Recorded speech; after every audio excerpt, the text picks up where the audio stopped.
사도신경 하심으로 신앙 고백하겠습니다.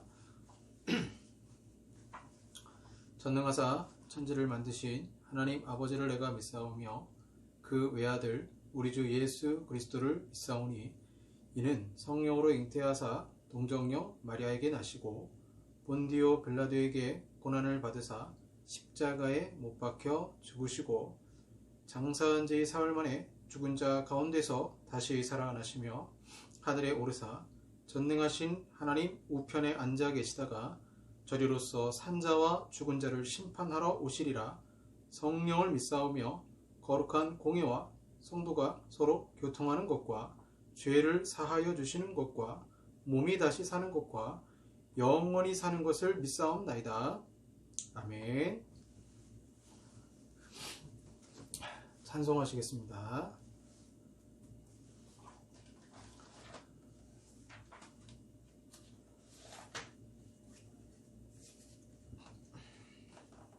찬송가 552장 아침 해가 돋을 때 찬송합니다. 552장입니다.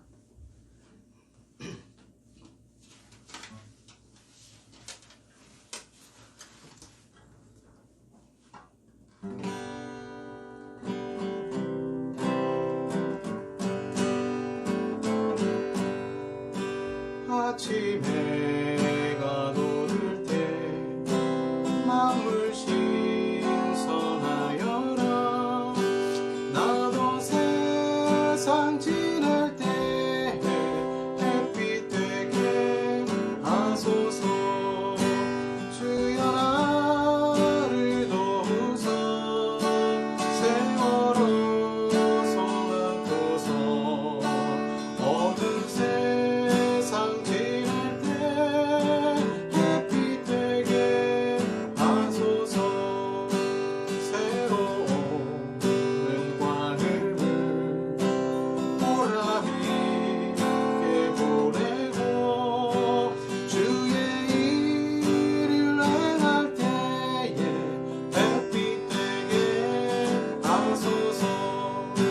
주여 나를 도우사 세월호 손 안고서 어두운 세상 지낼 때 햇빛 되게 하소서.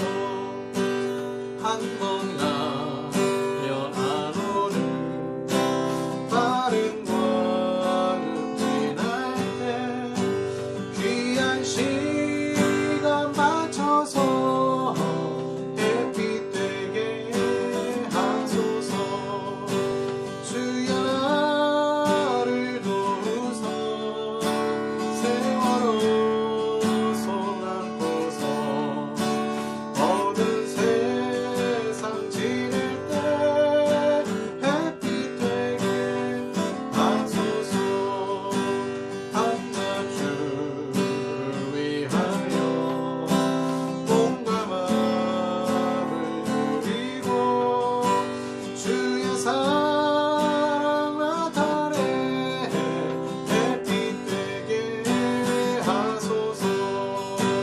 주여 나를 도우사 세월호 손 안고서 어두운 세상 지낼 때 햇빛 되게 하소서.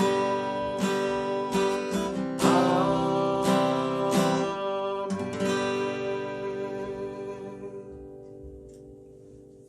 기도하겠습니다.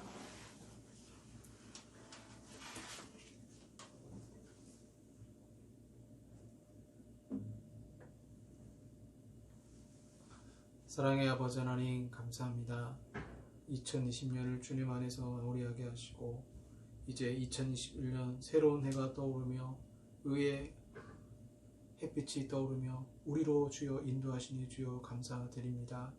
하나님, 해마다 작심삼일로 계획을 짜고 실패할 때도 있지만 올해만큼은 더 하나님과 가까이 지낼 수 있도록 도와주시고 하나님의 그 의의 햇빛을 충분히 받아서 나뿐 아니라 내 이웃에게도 선한 영향력을 끼칠 수 있는 그리스도인이 되게 하여 주시옵소서.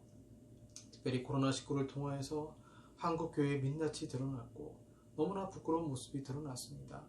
이제는 이 세상의 사람들에게 그리스도인이라 칭함받을 수 있는 그런 덕스러운 교회들이 되게 하시고 하나님의 능력으로 생명을 살리는 그런 아름다운 교회들이 되게 하여 주시옵소서. 우리가 그동안 잊고 지냈던 것이 무엇인지 알게 하셔서 개교의 이기주의에 빠지지 않도록 주여 도와주시며 더 가난하고 힘들고 약한 자들을 도울 수 있는 우리와 우리 교회가 되게 하여 주시옵소서. 새로운 해가 떠올랐습니다. 하나님께서 함께 하시고 은혜 베풀어 주심을 주여 믿습니다. 또한 이 신년 예배를 드릴 때에 송구영신 예배를 드릴 때에 성령께서 우리와 함께 하시고 하나님의 능력으로 붙들어 주시고 우리의 그동안 묵혀놨던 모든 죄를 아버지 앞에 고백하오니 용서하시며 이제 새로운 마음가짐으로 주의 뜻 가운데 살아갈 수 있는 저희들이 되게 하여 주시옵소서. 예수님 이름으로 기도합니다. 아멘.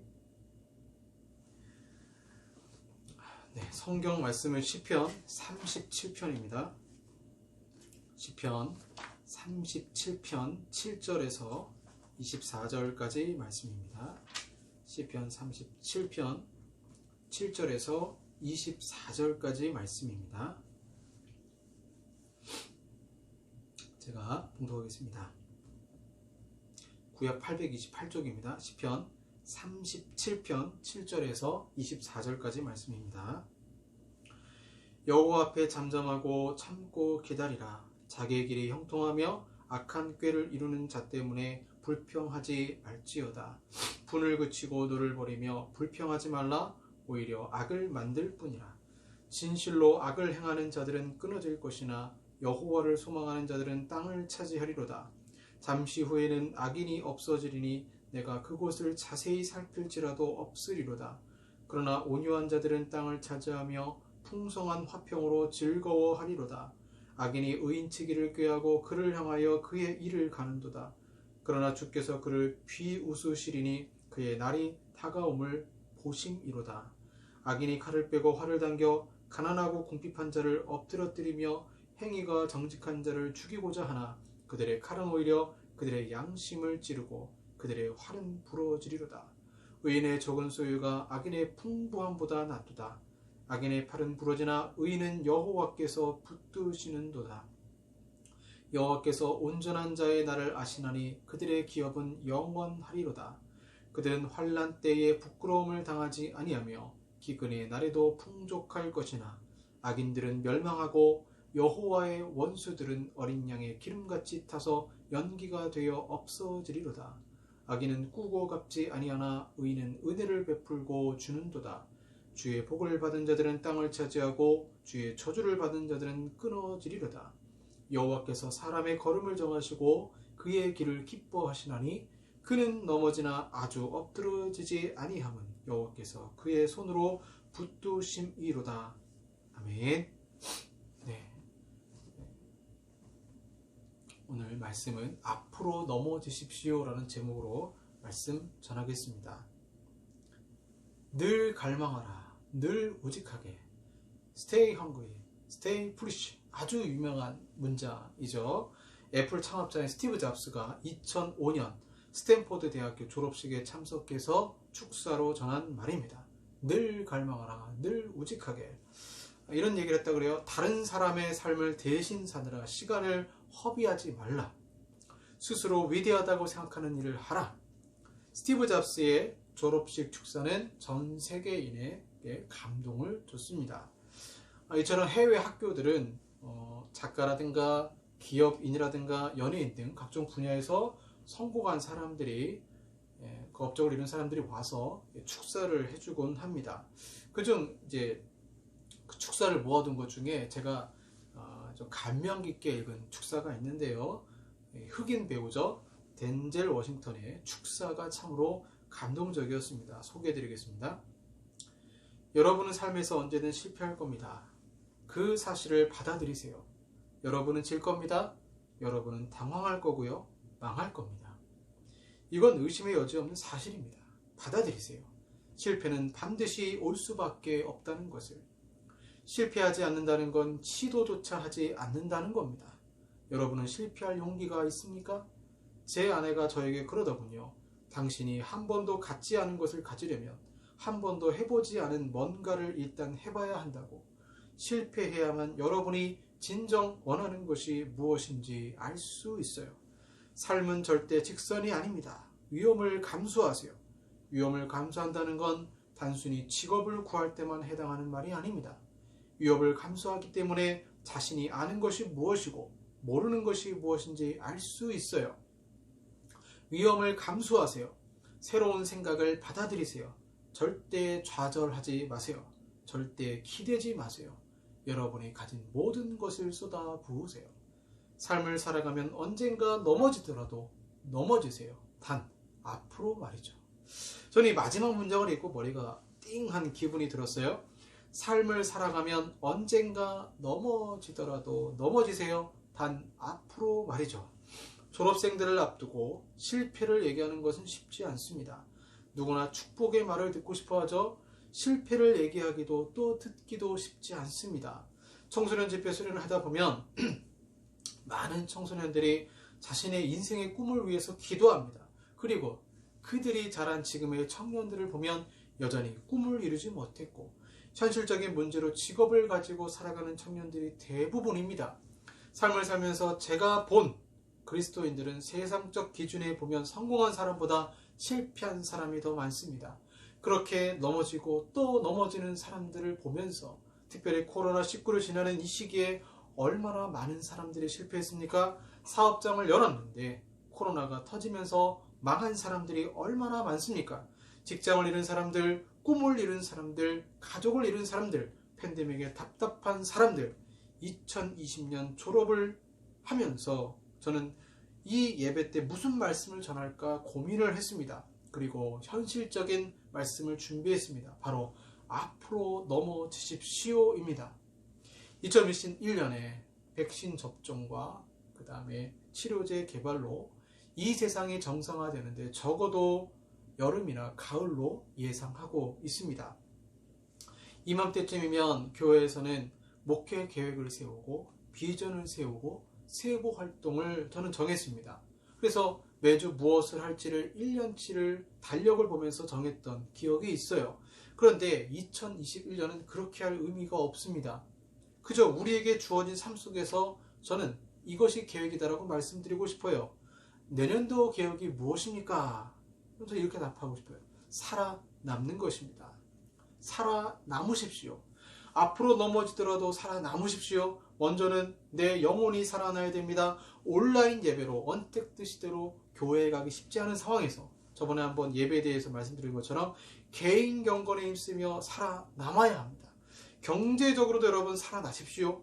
너무나 힘든 시기를 보내고 있습니다. 남들보다 돈 많이 벌어야겠다는 생각보다는 현실의 어려움을 하루하루 이겨내시길 바랍니다.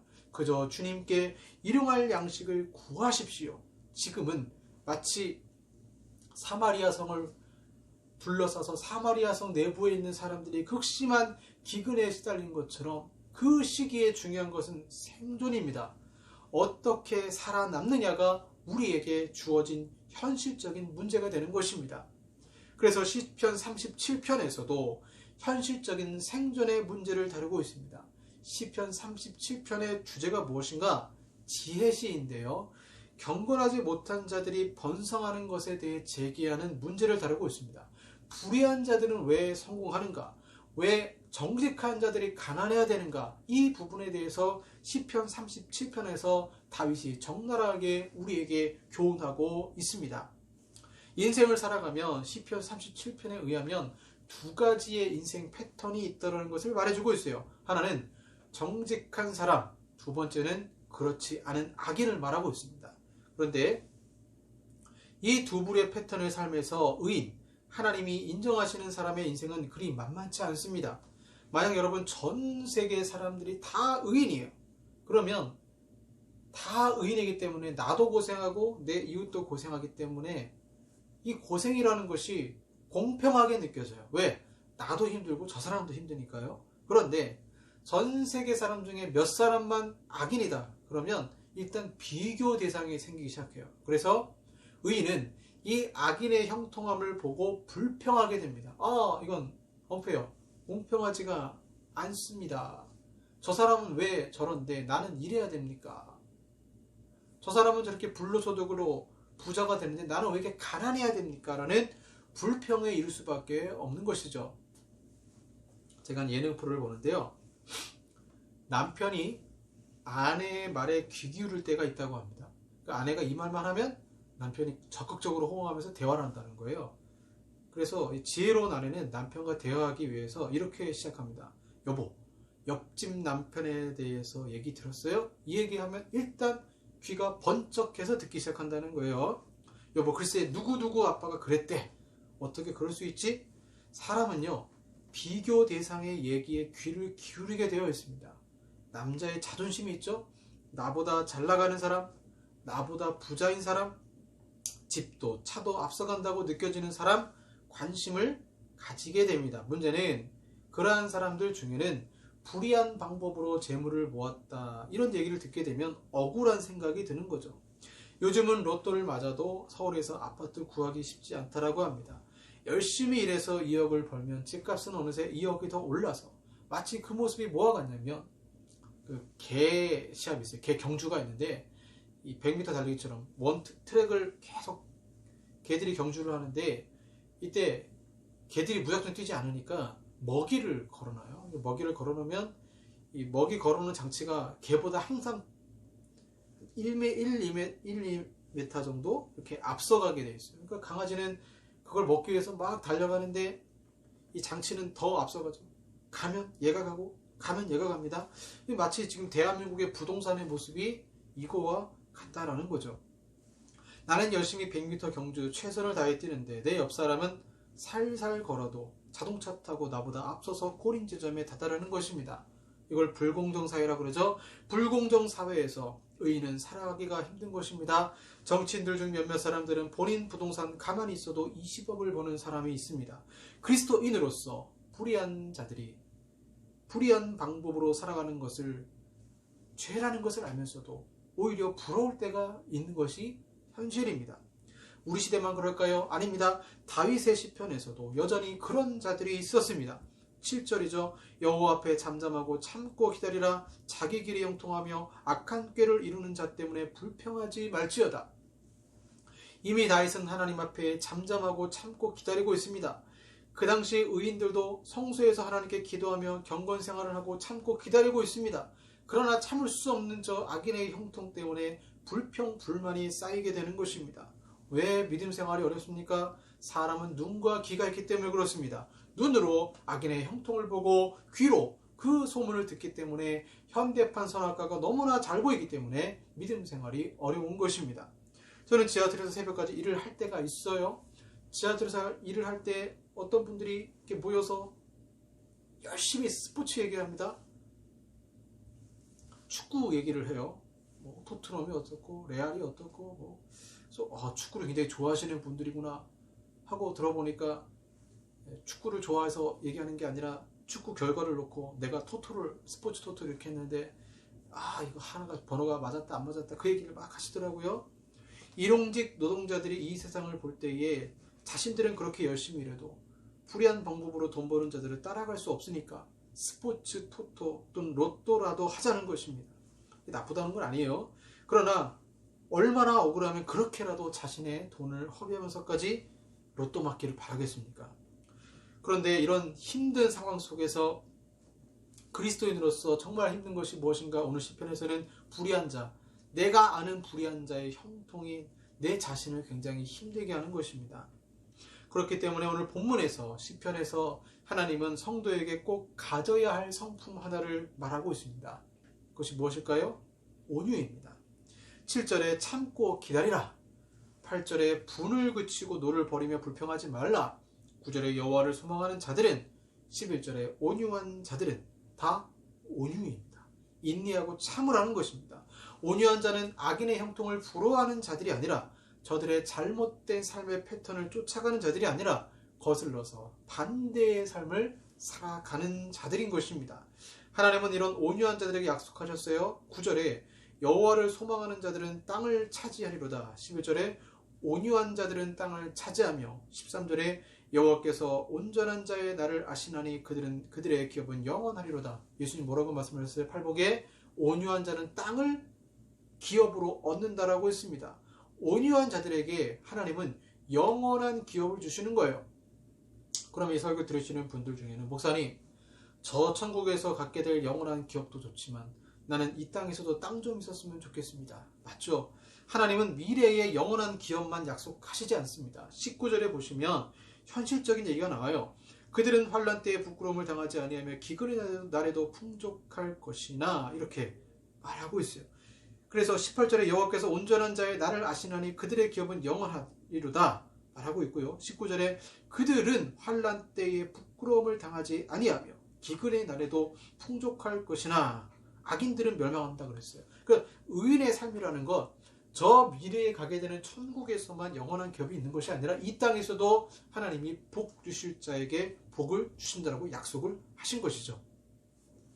문제는 현재 내 삶에 있어서의 삶의 태도입니다.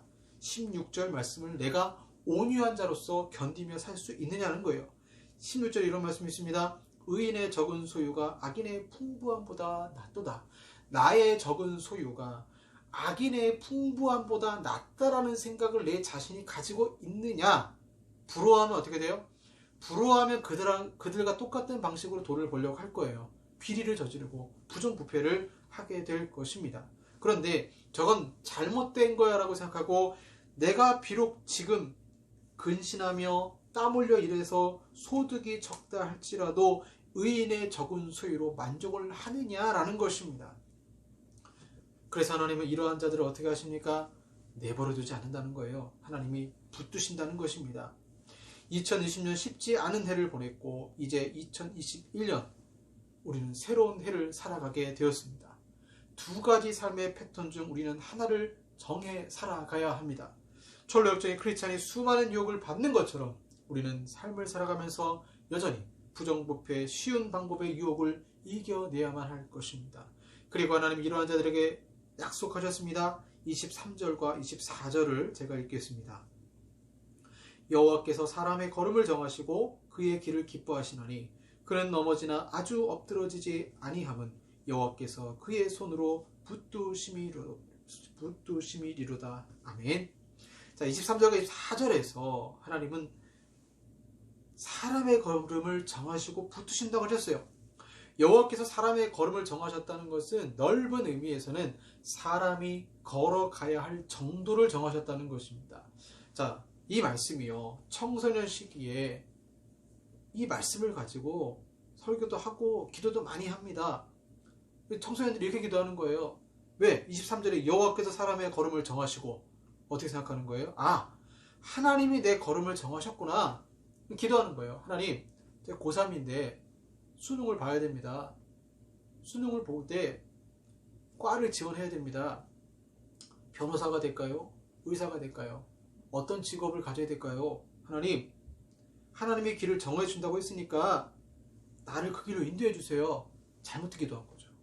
이렇게 기도한 건 잘못된 겁니다. 여기서 말씀하는 것은 내가 이 길을 갈 것이냐 저 길을 갈 것이냐의 직업적 선택의 길을 말씀하시는 것이 아니라 본문에서 말하는 사람의 걸음을 정하셨다는 것은 율법으로 시편 1편에 말하는 복 있는 자의 형통의 길을 정하셨다는 거예요. 그 길은 이미 예수님이 걸어가신 것입니다.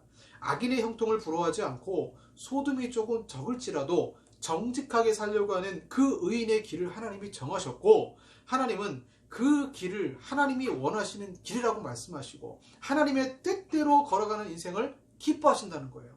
그런데 여러분 여기서 문제가 생깁니다. 하나님이 정하신 그 길을 걷다 보니 정말 만만치 않은 좁은 길이라는 것을 알게 된 거예요. 그 길을 걷다가 24절 보시면 넘어지나 아주 엎드러지지 아니함은 이렇게 표현하고 있어요. 이 말씀이 무슨 뜻일까요? 인생을 살다가 믿는 자들이 넘어진다는 것입니까? 아니면 안 넘어진다는 것입니까? 잘 보세요. 넘어진다는 거예요. 실족할 때가 있다라는 거예요. 실패할 때도 많다는 것입니다. 아주 엎드려지지 않을 뿐이지 넘어집니다. 다윗 왕은 피곤한 인생을 살았어요. 자신은 왕이기 때문에 왕의 권력을 이용해서 얼마든지 자신을 대적하는 자들을 원수 갚을 수 있었어요. 하지만 그는 사울 왕에게 복수하지 않았습니다. 다윗은 자신을 비방하던 자를 그대로 내버려 뒀습니다. 자신의 최측근에 있으면서 늘 자기를 괴롭혔던 요압을 자신의 세대에 절대 죽이지 않았습니다. 복수하지 않았던 것입니다. 이렇게 의인의 삶은 결코 쉬운 삶이 아니었던 것입니다. 의인으로 산다는 것은 여러분 앞으로 넘어지는 것입니다. 뒤로 넘어지면 뒷머리에 부딪혀서 크게 다치거나 죽을 수도 있습니다. 그러나 앞으로 넘어지면 다시 일어설 수 있습니다. 앞으로 넘어졌다는 것은 덴젤 워싱턴이 축사에서 말한 의미로는 정직하게 자신의 길을 가다가 넘어지는 것입니다. 신앙이 후퇴로 넘어지면 문제가 시작합니다. 하지만 신앙의 전진을 향해 가다가 넘어지는 것은 오히려 복된 것입니다. 왜 그럴까요? 여호와께서 그의 손으로 붙드시기 때문입니다. 한 번 넘어지고 두 번 넘어질 때 주님은 나를 그냥 내버려 두시지 않으시고 붙드신다라는 거예요. 마치 예수님이 십자가 지시고 넘어지셨던 것처럼 그 7개 지점을 사람들이 기념하는 것처럼 나의 넘어짐에서 주님은 내 손을 붙드시고 일으켜 세워주셔서 우리 신앙에서 하나님을 경험하는 간증거리를 주시는 것입니다. 그래서 내가 비록 소유가 적다 할지라도 내가 정도 하나님이 정하신 그 길을 걸어갈 때에 넘어지고 또 넘어지고 앞으로 넘어진다 할지라도 걱정하지 마십시오. 하나님은 그 손을 붙들어 주시고 다시 일으켜 주시는 것입니다. 사랑하는 여러분, 2021년 두 가지 삶의 패턴 중 의인의 길을 가시길 바랍니다. 그리고 가다가 앞으로 넘어지십시오. 절대 뒤로 넘어지지 마시고 앞으로 넘어지십시오. 앞으로 넘어질 때 주님이 다시 붙들어 주시고 오늘 약속하신 말씀처럼 영원한 기업의 축복을 우리 가운데 허락하신다는 것을 믿음의 눈으로 바라보시며 그래 2021년 정도로 하나님이 정하신 그 길로 가겠다라는 믿음의 확신을 가지고 전진하시는 저 여러분들 되기를 바랍니다. 기도하겠습니다. 하나님, 의인의 길이 그 삶을 살아간다는 것이 아무리 어렵다 할지라도 그 길을 걷게 하여 주시옵소서. 넘어지고 또 넘어질 수 있지만 하나님은 그 넘어진 자의 손을 붙드시고 인도하신다고 약속하셨사오니 2021년 하나님의 나의 붙드심을 통하여 하나님의 그 손의 붙드심을 통하여 믿음으로 전쟁에 승리하는 우리 모두가 되게 하여 주시옵소서. 예수님 이름으로 기도합니다. 아멘. 찬양하시겠습니다.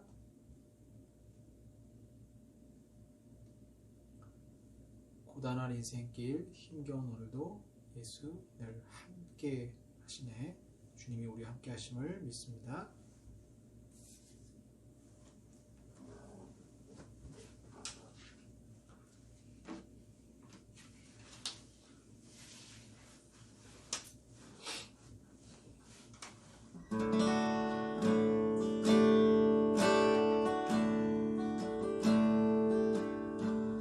고단한 인생길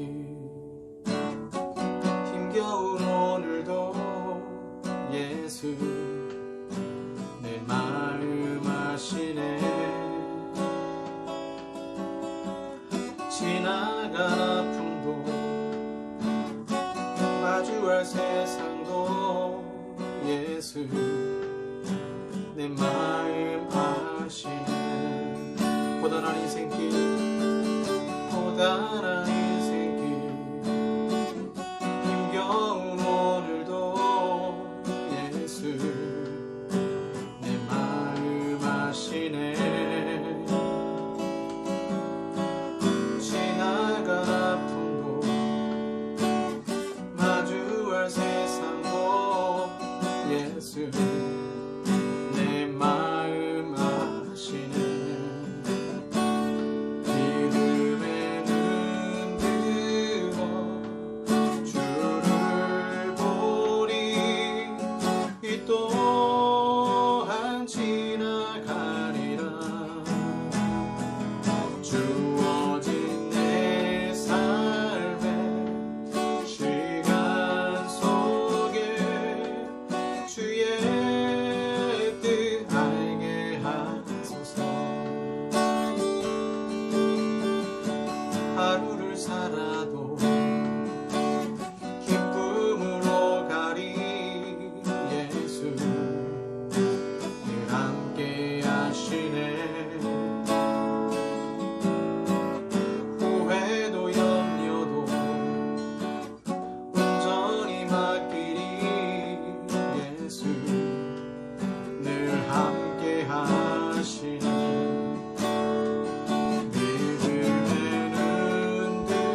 지금은 우리 구주 예수 그리스도의 은혜와 성부 하나님의 사랑하심과 성령 하나님의 교제 교통 역사하심이 앞으로 넘어지더라도 주님 손 붙잡고 전진하며 나가게 원하는 우리 사랑하는 성도들과 한국교회 위에 영원토록 함께 있을지어다. 아멘.